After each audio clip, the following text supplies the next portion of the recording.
Ignoring my parents' objections, I stood by my boyfriend for 10 whole years, from when he was a struggling nobody to a successful entrepreneur.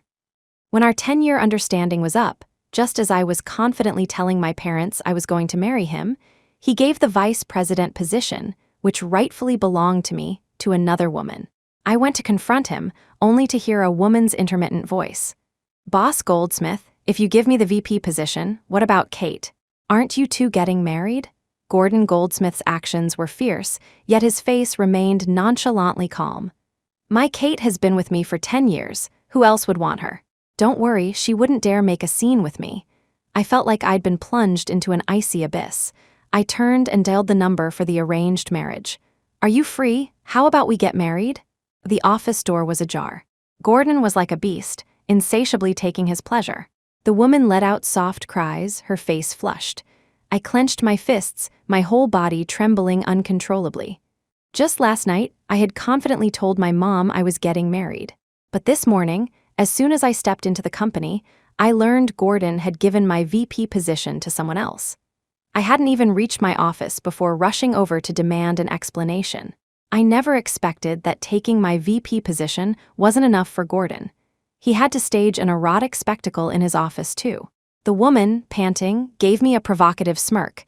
Her face wasn't familiar. It took me a moment to place her. It was Chloe Johnson, an intern from a partner company. The only time I'd met her was 2 months ago, at a negotiation. She'd brought the wrong contract, and her boss had publicly berated her until she cried. I remembered I'd even put in a good word for her that day. I couldn't believe that 2 months later, she had not only snatched my VP position, but was also sleeping with my boyfriend. A bitter laugh escaped me, and my eyes suddenly grew hot. Chloe glanced at the doorway and deliberately raised her voice. "Boss Goldsmith, Kate loves you so much. If she finds out about us, what if she really doesn't marry you?" My heart clenched and my fingertips trembled. 10 years. A 20-year-old Gordon had kneeled before my parents, vowing he wouldn't marry anyone but me in this lifetime. Now, at 30, successful in his career, the VP position was a promise he'd personally made to my parents. Silence fell for a moment, then Gordon's voice came through clearly. "Ha, my Kate and I are practically an old married couple. A piece of paper, if she doesn't want it, so be it. It's better if we don't get married. I can have my fun, and it wouldn't even count as betraying her. Sometimes, I really don't have much of an appetite when I look at her. She's 30 already, past it. How can she compare to you, my dear?" His tone was light, a chuckle escaping his throat. Chloe coquettishly tapped his chest, her eyes full of triumph. Numbly, I left and returned to my office, my face already streaked with tears. Sunlight fell on my office chair. I wiped away my tears and sent a text message. A few seconds later, my phone vibrated. Seeing the reply, a small smile touched my lips. "What are you looking at so intently?" A hoarse voice, tinged with post-coital satisfaction, sounded from the doorway. I placed my phone face down and looked at Gordon, impeccably dressed. If it weren't for the lipstick smudge partially visible on his neck, I might have thought the scene in his office was a figment of my imagination. He leaned casually against the edge of my desk, one hand resting on its surface, the other twirling my pen. Silence hung in the air. After a moment, Gordon sighed softly and reached out to stroke my hair. I turned my head away in disgust. That hand had touched another woman moments ago, and he still carried the scent of their encounter. Gordon's eyes darkened. His hand paused mid-air, then he awkwardly withdrew it. "I know you're angry, my Kate, but it's just a position. Anything else besides VP, you can pick. I'll give it to you." I looked him straight in the eye and said earnestly, "What if the VP position is all I want? Will you give it to me?" When Gordon looked at someone expressionlessly, it was easy to feel a chill. After all these years battling in the business world, he was no longer the innocent young man in his early 20s, nor the Gordon who had once single-mindedly wanted a future with me. I looked away, a self-deprecating smile on my face. Click. Gordon lit a cigarette, his frown making him look like he was discussing a difficult contract. As he exhaled smoke, his patience was clearly wearing thin. He said, "Kate, don't make things difficult for me." My smile froze for a moment. I stared at him, stunned. "Gordon, who exactly is making things difficult for whom? I'm 30 this year. Our 10-year understanding is up. You know it's not this position I care about." 10 years ago, Gordon was just a penniless guy with nothing to his name. My parents didn't approve of us being together. Back then, our love felt unbreakable. The more they tried to stop us, the more determined we became. My dad, Robert, seeing no other way, gave Gordon $50,000 to start his business. His only condition was that if Gordon succeeded and still treated me the same, they wouldn't oppose us anymore. But there was a 10-year limit. If Gordon failed after 10 years, or if his feelings changed even slightly, I'd have to agree to an arranged marriage. He exhaled a cloud of white smoke, then stubbed out his cigarette. His voice was devoid of emotion. "My Kate, we're like an old married couple now. There's no need to obsess over a piece of paper. As for your parents, they'll come around eventually. But Chloe is different. She needs this position. Stop making a fuss, be good, this is settled." With that, he strode off, his retreating figure radiating annoyance. At the doorway, he paused, hesitated for a few seconds, then said, "Oh, and Chloe needs an office. You can move downstairs. Also, arrange a welcome reception for her. As the company's vice president, Chloe deserves all the proper formalities. We can't have people looking down on her. You're a company stalwart, Kate. If you invite them, they won't refuse. My Kate, business is business and personal is personal. You know what to do, right?" Bang, the office door slammed shut. I leaned back limply, my gaze fixed on the photo frame on my desk. It was a picture of Gordon and me. He was smiling sweetly, his eyes curved, a stark contrast to the cold, ruthless man he was now. I reached out and turned the frame face down. Then I got up and went to the HR department. Laura Wilson, the HR manager, looked up in surprise. "Kate, you're resigning?" I nodded. She stammered, "Well, Kate, your resignation needs Mr. Goldsmith's personal approval. He just came by and mentioned it." I froze. After 10 years together, he certainly knew me well, knew I couldn't tolerate deceit. Resigning from his company wouldn't be easy. I returned empty-handed. As soon as I stepped out of the elevator, I saw a crowd of people at my office door. They were Gordon's assistants and secretaries. When they saw me, they automatically made way. My office was a complete mess. Chloe Johnson was lounging in my office chair, casually directing the cleaning staff to clear out my things. "Throw away that photo frame. And all those books on the shelf, toss them too. Actually, there's nothing here I like. Get rid of it all. And clean this place thoroughly, there's a peculiar smell, it's disgusting." She wrinkled her nose in distaste, waving her hand in front of it as if there really were an unpleasant odor. Her gaze shifted to the doorway. Seeing me, she feigned surprise and stood up. "Miss Jennings, you're back. I was just having them clean out the office for you. I just didn't see anything important in here, so I didn't keep anything. See how thoughtful I am? Miss Jennings, I'll have to trouble you a lot with work matters in the future. I may be young, but I need to focus my energy elsewhere. If I mess up at work, Miss Jennings, you absolutely have to help me, okay?" She took my hand, swinging it playfully and acting like we were best friends. But I could clearly see the provocation in her eyes. I pulled my hand away and dismissed the onlookers. Instantly, only Chloe and I were left in the office. Seeing no one else around, she immediately withdrew her hand and wiped it with disgust. "Smells like an old woman." Having said that, she covered her mouth, her eyes darting around, and said in a feignedly fearful tone, "Oh, Miss Jennings, I was just talking nonsense. It's all Boss Goldsmith's fault. He says these things to me all day. I misspoke, please don't blame me." Her eyes were full of malice, there wasn't a hint of unintentionality. Seeing my calm expression, Chloe became even more outrageous. She exposed one shoulder, covered in a dense cluster of love bites. In a show-off tone, she said, "Miss Jennings, look at Boss Goldsmith, he's so naughty, he's really put me through it. I'll have to dress conservatively for the next week. I really envy you, you can wear whatever you want. Unlike me, if I even show a shoulder, Boss Goldsmith gets jealous. Last time we went to a hot spring, someone just walked by, and he had to wrap me up in a bath towel. Tell me, why is Boss Goldsmith so possessive?" My peripheral vision caught the shattered photo frame on the floor. I said lightly, "A new favorite, naturally, he'd be a little possessive." Chloe's expression changed, and she glared at me fiercely. I just smiled indifferently. I had seen the Gordon she described, so nothing she said was surprising. My mind wandered, and I didn't notice Chloe's sudden change in demeanor. Suddenly, she grabbed my hand. The next second, her body fell backward, and she collapsed heavily onto the floor. Before I could react, an angry voice roared from behind me. "Kate, what do you think you're doing?" Then, a gust of wind rushed past me. I was shoved hard in the shoulder and only managed to steady myself by grabbing the corner of the desk. Gordon helped Chloe up, glaring at me furiously. "Kate, apologize."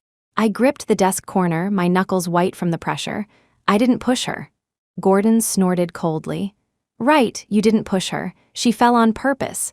You're 30 years old, still playing these petty tricks. Aren't you ashamed?" My nose tingled and my eyes reddened. 30. Why did Gordon always have to constantly remind me of my age? Was I old? Did he prefer younger women? Then why didn't he just break up with me? Hatred filled my eyes. I bit my lip hard, refusing to show weakness in front of him. A small smirk played on Chloe's lips as she buried herself in Gordon's arms, saying tearfully, "Boss Goldsmith, please don't blame Miss Jennings. The VP position was originally hers. It's normal for her to dislike me. Maybe I should just leave the company." Gordon tightened his arm around her and said coldly, "This company isn't named Jennings. If I don't ask you to leave, no one can make you go. And I certainly won't allow certain people to engage in targeted harassment. Certain people. He all but named me." I gave a sarcastic laugh. "Then fire me." Slap my head snapped to the side, my cheek burning with a searing pain. The silence in the room was so profound you could hear a pin drop. I raised my hand to my left cheek, looking at Gordon in disbelief. In 10 years, this was the first time he had ever hit me. For his new flame.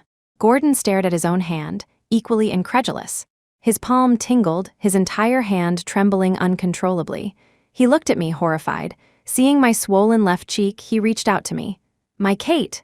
I stumbled back 2 steps, avoiding his touch. Gordon froze. Just then, a gasp sounded. Chloe collapsed into Gordon's arms, crying, "Boss Goldsmith, I think I twisted my ankle. It hurts so much." Gordon snapped back to reality, swept her into his arms, and hurried away. I closed my eyes for a moment. Just then, my phone rang. Looking at the text message, I took a deep breath and left the company. Back home, I packed up all my belongings, not leaving even a single hair tie behind. As I threw the last bag of things into the trash, my phone began to ring incessantly with notifications. "Kate, does your face still hurt? Boss Goldsmith is always so strong, he wears me out every time. Remember to put some ice on it. Though, he's very gentle when he rubs my feet." Then came a picture of Gordon massaging her foot. Gordon looked genuinely concerned, his brow furrowed in a deep frown. I was typing a reply when another message from Chloe arrived. "Oh, by the way, Kate, thank you for organizing my welcome reception. And your office, I like it very much too. You'll be at the reception, right? If you don't come, you'll miss the surprise Boss Goldsmith has prepared for me. What a pity that would be. Or are you afraid to see how much Boss Goldsmith loves me? Are you too scared to come?" My fingers paused. I turned off the screen. Then, taking my resignation letter, I went to the welcome reception. The moment I appeared, the lively private room instantly fell silent. Colleagues exchanged glances, then all looked towards the center of the room, at the guests of honor.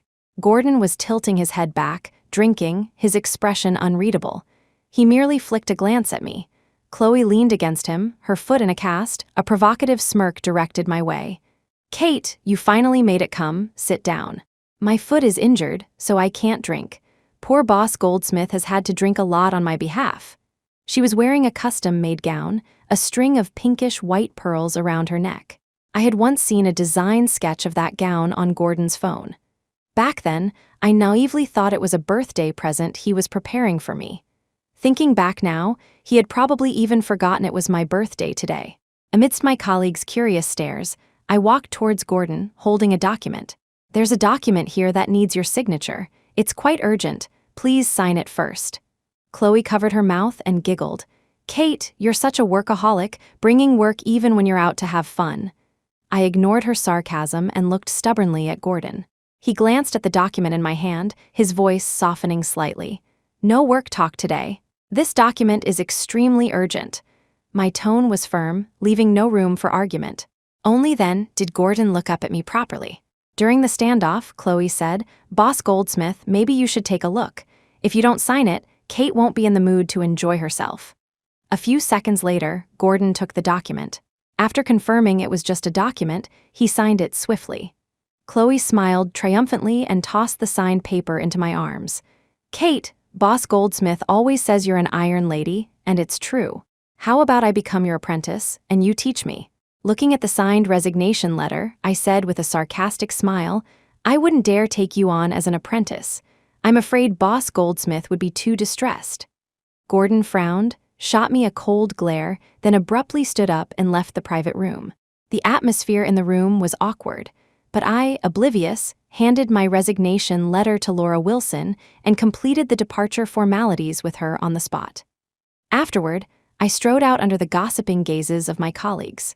Just as I exited the club, Laura sent me a video. "Kate, I think Chloe's lost her mind." In the video, Chloe had her arms wrapped around Gordon's neck, kissing him amidst the cheers and hoots of their colleagues. 3 short seconds, enough to electrify everyone in the room. Laura was still ranting. "Kate, what on earth does Mr. Goldsmith see in her?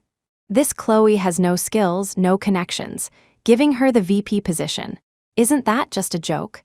I'm genuinely worried about the company's future." I offered her a few words of comfort. In the 10 years I'd been with Gordon, apart from his vow to marry only me, he had always been restrained in everything else.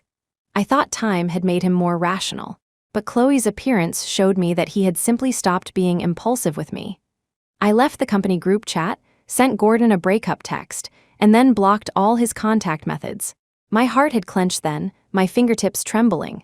As for me, if I was destined for an arranged marriage, I would choose the one most advantageous to me. Stephen Mills was the most suitable. No real emotional or physical investment required, and he would be an ally for my company. A black Maybach was parked by the roadside.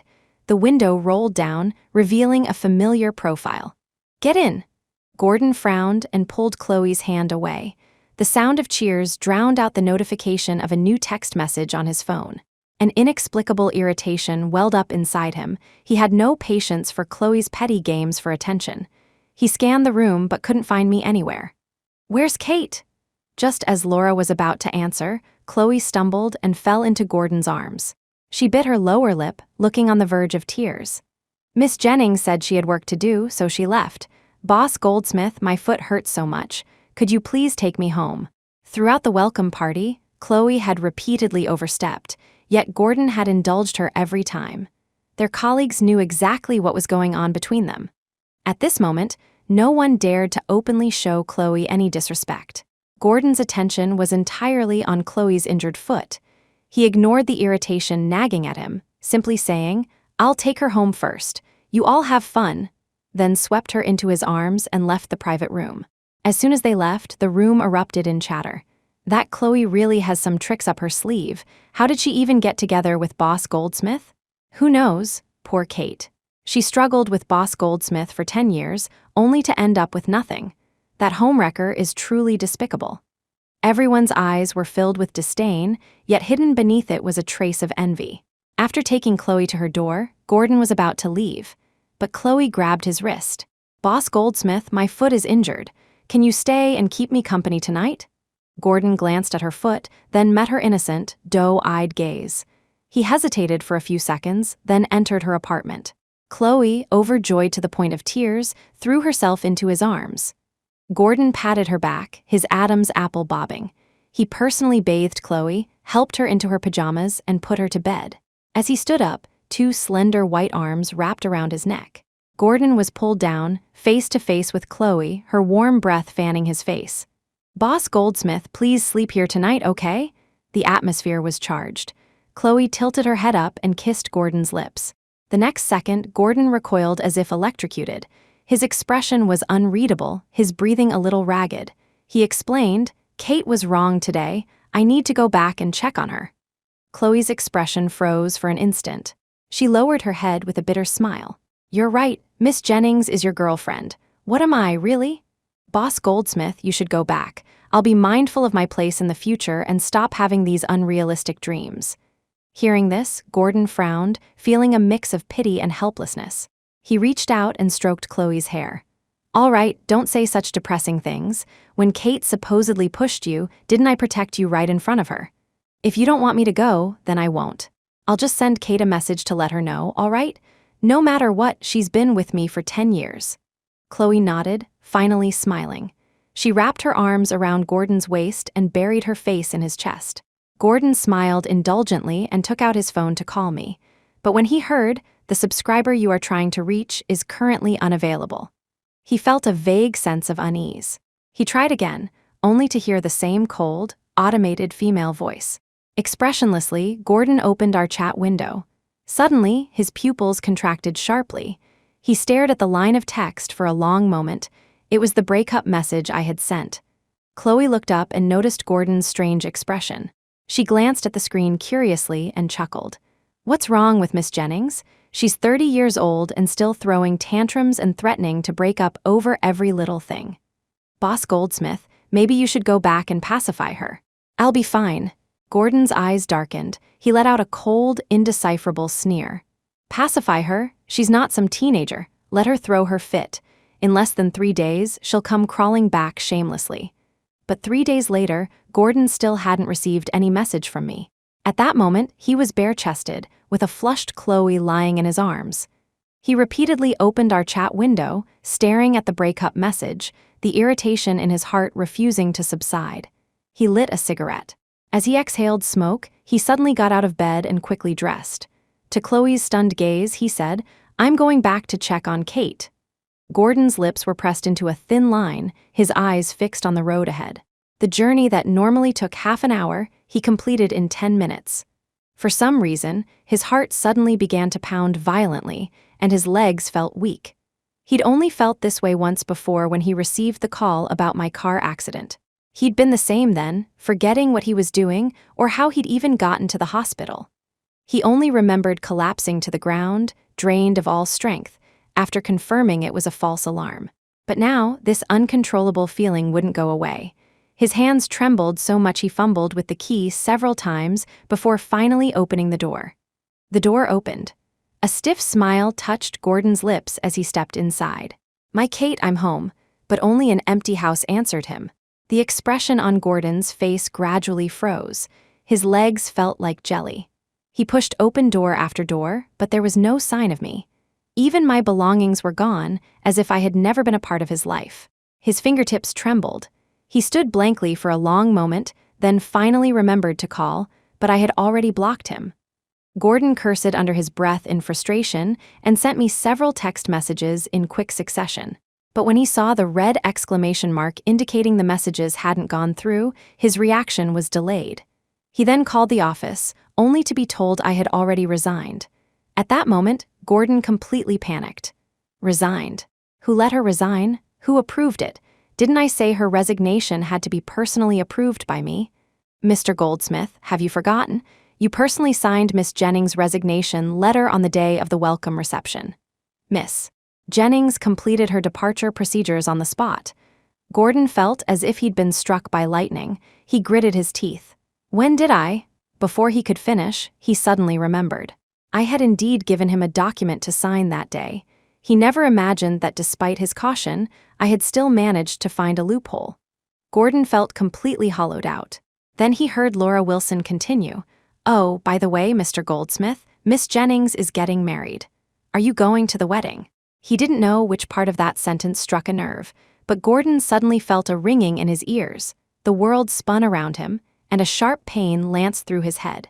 I never expected Gordon to suddenly show up at my wedding. He had clearly run here, his hair was disheveled, his suit wrinkled, and his chest was heaving. His appearance set the guests whispering amongst themselves. My parents looked upset. His face grim, he walked towards me step by step. "My Kate, stop this nonsense. Come back with me." Security guards stopped him about 10 feet away from me. Gordon's expression changed, and he looked at me in panic. "Kate, stop kidding around. Do you even know what you're doing?" Organizing a wedding in 3 days was indeed rushed, but I never regretted any decision I made. I told the security to remove Gordon, but he suddenly broke free from them like a madman and ran towards me. "Kate, I know you're angry about what happened that day. I apologize. I promise I'll never distrust you again. Please stop this, okay? Come back with me. We'll make up, we'll get married." My Kate, his eyes were red, his face filled with panic. I looked at him and said calmly, "Gordon, what fantasy are you living in? This is my wedding day. Aren't you afraid of repercussions for saying such things in front of my new husband? Gordon stared at me in disbelief, something inside him shattering. He pointed at Stephen Mills, his voice trembling. What did you call him? I linked my arm with Stephen's and said, We're already married. Of course, I call him my husband. Gordon, we've broken up. There are things that shouldn't be said anymore. Please leave. You're not welcome at my wedding. Gordon clenched his jaw so tight his facial muscles trembled. His bloodshot eyes stared intently at me, as if trying to see right through me. Kate, you're serious, I laughed. Even now, he still thought I was joking. I had someone bring over my marriage certificate with Stephen Mills, the official seal clearly visible. Gordon, I never joke about marriage. Gordon refused to believe it, reaching out to tear the certificate. I quickly dodged his hand. His face contorted in pain, he pleaded, My Kate, don't marry someone else, I beg you. Didn't you say you wanted to marry me? I know you're angry I gave the VP position to Chloe. I was wrong, I'll replace her immediately. The VP position is still yours. Please don't be angry, okay? We've been together for 10 years. I don't believe you just throw it all away and marry another man, my Kate. Enough, my dad, Robert roared. Gordon Goldsmith, you betrayed Kate first, and now you dare to say such shameless things at her wedding, get out, and don't you dare show your face in front of my daughter again. Gordon turned to my father. Mr. Jennings, I was wrong. I shouldn't have forgotten my promise. I swear I'll treat Kate well from now on. I beg you, please don't marry her off to someone else. She won't be happy. I let out a cold laugh. Gordon, you say I won't be happy marrying someone else. Would I be happy marrying you? Did you really think I broke up with you just because you gave the VP position to Chloe? Gordon froze. I smiled sadly. Did you honestly believe I didn't know what you and Chloe were doing in your office? And those things you said. I couldn't believe they came from the mouth of the man I loved for 10 years. Gordon's face turned deathly pale, his lips trembling. Only then did he fully believe that my marriage wasn't an act. He said in panic, My Kate, Listen to me, let me explain it wasn't intentional, I just lost my head for a moment. Those words weren't what I truly meant, my Kate, I beg you, forgive me this once. I looked at him coldly. 10 years ago, when he knelt before my parents, his back was straight, his voice firm. But now his eyes were wild with panic, and even his explanation was halting. A hand covered mine, patting it gently. I turned my head and met Stephen Mills' empathetic gaze. I looked away and coldly told Gordon to get out, but he refused to leave instead, kneeling before me. My Kate, I beg you, give me one more chance. We were together for 10 years. Are you really going to give up on our relationship so easily? You can't bear to, can you? I swear, I'll never hurt you again. I'll deal with Chloe, make her disappear completely from our lives. My Kate, don't marry him. His voice was choked with sobs. My mom, Eleanor, was furious. After Gordon said those words, she slapped him hard across the face. Gordon Goldsmith, how dare you say such things? You were the one who promised us you would love Kate, cherish Kate. And what happened? You turned around and betrayed her. Weren't you the one unwilling to marry her? Who are you putting on this act for now? Let me tell you, don't think you can harm Kate and still have a good life. Don't you forget who you owe your current success to. Seeing Mom so agitated, Dad looked pained. While comforting Mom, he said coldly to Gordon Goldsmith, I'd like to see just how long your pathetic company will last without Kate. But Gordon paid no heed, merely crying and begging for my forgiveness. Dad had the security guards throw him out. When Chloe Johnson arrived, Gordon was being wretchedly dumped on the ground by the security guards. Seeing this, she rushed over to help him up, her face full of concern. Boss Goldsmith, why are you doing this to yourself? Miss Jennings is getting married, you should just forget her.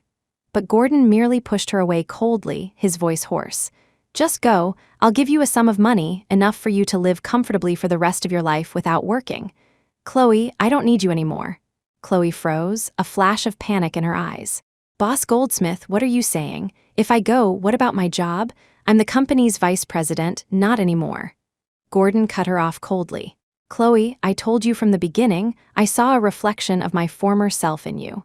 Giving you the VP position was just an experiment to see what my past self might have become without enduring all those hardships. As for things getting out of control later, that was my mistake. And mistakes should be corrected.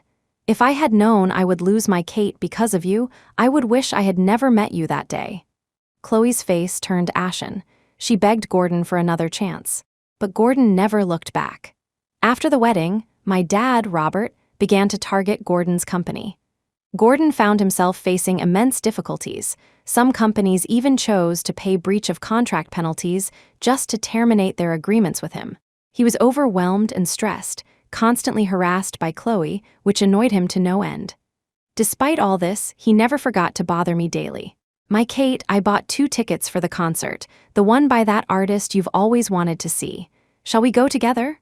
Looking at the dark circles under Gordon's eyes, I said coldly, "No need. My husband will accompany me." In the past, I had always wanted to go to a concert with Gordon, but he always thought it was a waste of time. Eventually, I stopped mentioning it. The expression on Gordon's face cracked for a moment as he watched me get into Stephen Mills' car. Chloe saw this, rushed over, linked her arm with Gordon's, and smiled. "Boss Goldsmith, if Kate won't go with you, I can. Shall we go together?" Gordon yanked his arm away in disgust.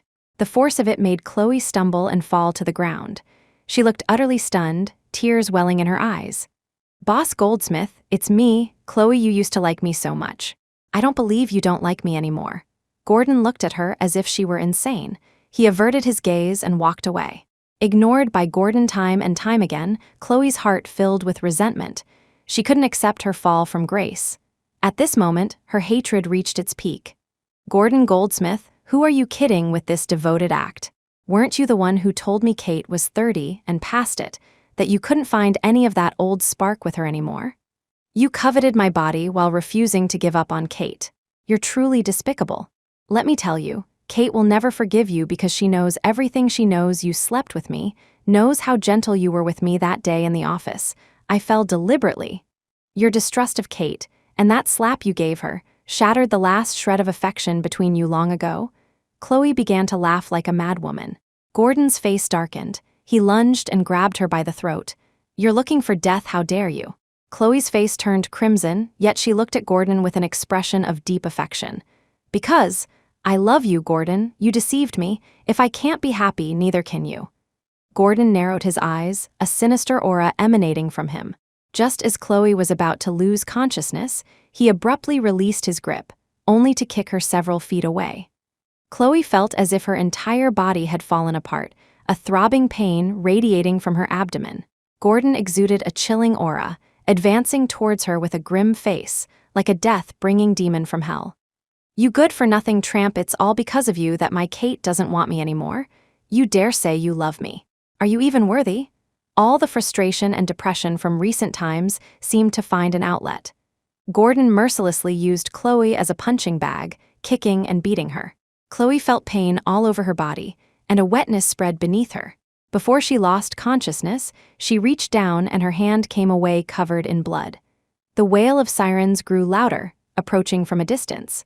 I received a call from the police just as the concert was ending. Chloe Johnson had been pregnant, but Gordon had beaten her so severely she miscarried. She was paralyzed from the waist down and would be confined to a wheelchair for the rest of her life. And Gordon, convicted of attempted manslaughter, was sentenced to 3 years in prison. He didn't hire a lawyer to defend himself. His only request was to see me. I refused his request. After that, I began to take over my family's business. A year later, Stephen Mills and I divorced. Coming out of the city hall, he held up his divorce papers and smiled. "This collaboration was very pleasant. If you ever need my help again, don't hesitate to ask." I returned his smile. My marriage to Stephen had nothing to do with love. From beginning to end, it was purely a business arrangement. 2 years later, I returned from a business trip abroad. Just as I got off the plane, I suddenly received a call from Mrs. Davis, our housekeeper. "Miss Kate, there's someone here looking for you. He says he's your boyfriend." I was stunned for a moment. When I got home, I saw it was Gordon, released from prison. Seeing me, he rushed towards me excitedly. "My Kate, I've missed you so much." I quickly stepped back a few paces. Gordon's outstretched hand froze. Perhaps prison life had been hard on him. He now looked like a frightened quail, his neck drawn in, a bitter smile on his face. "I know I don't deserve your forgiveness. I didn't come here to ask you to forgive me. I just wanted to see you to see if you're doing well." I shrugged. "Well, now you've seen, I'm doing very well." Gordon smiled. "That's good, my Kate, I'm leaving this city. I'm sorry for everything that happened in the past. From now on, you have to take good care of yourself." I just waved my hand dismissively, went inside, and closed the door. 2 days later, news of a suicide by jumping into the sea became a trending topic. I idly glanced at the content, and when I saw the familiar face, I was too stunned to react for a long time. It was Gordon, who had appeared before me just 2 days prior. Then, information about him sprang up like mushrooms after rain. Only then did I learn that he had developed depression in prison and had attempted suicide more than once. He was later sent to a psychiatric hospital for treatment. This time, he had apparently escaped. After much hesitation, I arranged for Gordon's burial. The past is past. I have already begun a new life.